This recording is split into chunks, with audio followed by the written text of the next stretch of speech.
Hi friends, welcome back to our channel. இன்றைக்கி நம்ம சேனலில் இன்ஸ்டண்ட்டாக 2 நிமிஷத்தில் செய்யக்கூடிய ஒரு சூப்பரான பிரேக்ஃபாஸ்ட் தான் பார்க்க போகிறோம். ரொம்ப டிஃப்ரெண்ட்டாக இருக்கும், ரொம்ப சூப்பராக இருக்கும். வாங்க எப்படி பண்ணுறதுன்னு பார்க்கலாம். அதுக்கு முன்னாடி நம்ம சேனலை நீங்கள் ஃபர்ஸ்ட் டைம் பார்க்குறீங்க அப்படின்னா மறக்காமல் நம்ம சேனலை சப்ஸ்கிரைப் பண்ணிக்கோங்க. அப்போ தான் நான் டெய்லி போடுற வீடியோஸ் உங்களுக்கு வரும். வாங்க எப்படி பண்ணுறதுன்னு பார்க்கலாம். இப்போ நார்மலாக நான் சேமியா எடுத்திருக்கேன், கிச்சடி பண்ணுற சேமியா. அதில் கொஞ்சமாக சால்ட்டு சேர்த்துக்கலாம். சேர்த்துட்டு இந்த சேமியா முழுகிற அளவுக்கு தண்ணி சேர்த்தா போதும். இப்போ நான் ஒரு பேக்கெட் சேமியா எடுத்திருக்கேன். ஸோ அது முழுகிற அளவுக்கு ஃபுல்லாக தண்ணி சேர்த்துக்கலாம்.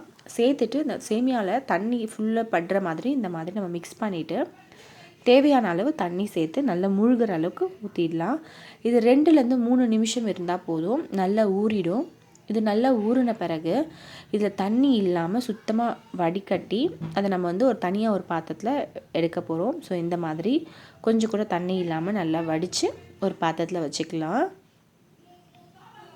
இதில் செய்யும் போது நமக்கு ரொம்ப டிஃப்ரெண்ட் டேஸ்ட்டாக இருக்கும். நீங்கள் கண்டிப்பாக ட்ரை பண்ணி பாருங்கள்.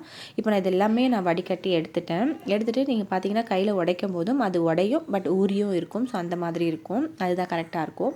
நான் இப்போது இட்லி பாத்திரத்தில் ஆல்ரெடி நான் ஹீட் பண்ணி வச்சுருக்கேன். 2 நிமிஷம் நல்லா ஹீட் பண்ணி வச்சுருக்கேன். ஸோ அதில் இப்போ நம்ம எடுத்தது எல்லாமே இதில் வச்சுட்டு ஒரு 5 மினிட்ஸ் குக் ஆனால் போதும். மீடியம் ஃப்ளேம் வச்சு ஒரு 5 மினிட்ஸ் குக் பண்ணால் போதும். சேமியா சூப்பராக வெந்துடும். இது இடியாப்பு மாதிரியும் டேஸ்ட்டாக இருக்கும், அந்த அளவுக்கு டேஸ்ட்டாக இருக்கும். எல்லாருமே குழந்தைங்களும் ரொம்ப லைக் பண்ணி சாப்பிடுவாங்க. ஸோ பார்த்திங்கன்னா நல்லா வெந்திருக்கு. இதை நம்ம ஒரு தனியாக பாத்திரத்தில் நான் எடுத்திருக்கேன். இப்போது இதில் தேவையான அளவு தேங்காய் உங்கள் டேஸ்ட்டுக்கு ஏற்ற மாதிரி நீங்கள் எவ்வளோ நாளும் ஆட் பண்ணிக்கலாம். ஸோ தேங்காய் சேர்த்துக்கலாம். கொஞ்சமாக நான் ஏலக்காய் இடித்து வச்சுருக்கேன், ஸோ அதையும் சேர்த்துக்கிறேன். சேர்த்துட்டு ஸ்வீட்டுக்கு ஏற்றா போல் நம்ம சர்க்கரை சேர்த்துக்கலாம். சேர்த்துட்டு நல்லா மிக்ஸ் பண்ணிக்கோங்க.